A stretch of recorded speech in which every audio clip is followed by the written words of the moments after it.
Hello, everyone. Today we need to talk about one of the most serious developments since the start of the Ukraine war.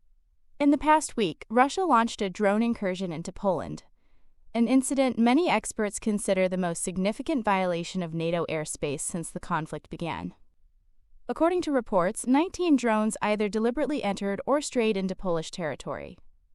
Russia claims it was accidental, but many in the West see it as another deliberate test of NATO's response. Poland, in turn, managed to shoot down at least 4 of those drones and quickly reinforced its defenses, moving around 40,000 troops to its border with Belarus, where Russian and Belarusian forces are currently conducting joint military exercises. So what does this mean? For one, it underscores how dangerous it is to be a neighbor of Russia in its current aggressive stance.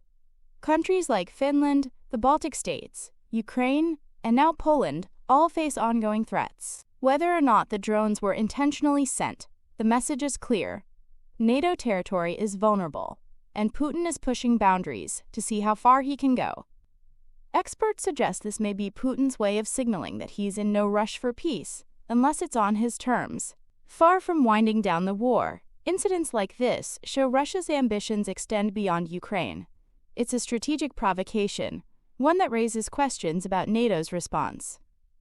Some analysts argue for stronger defensive measures, such as extending air cover or even creating a no-fly zone over western Ukraine, which would also protect NATO's eastern flank. However, NATO has long hesitated on such moves, fearing direct escalation with Russia. Instead, countries like France, Germany, and Denmark are now contributing fighter jets and assets to bolster Poland's defense, but a broader security umbrella still seems off the table.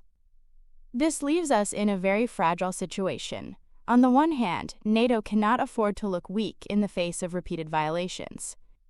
On the other hand, any escalation risks spiraling into something far more dangerous, potentially even nuclear confrontation. That's why many experts stress that diplomacy, reforming international institutions, and long-term strategic planning are just as critical as military deterrence. In short, Putin is testing the West, and the West is trying to walk a fine line, show strength without triggering uncontrollable escalation.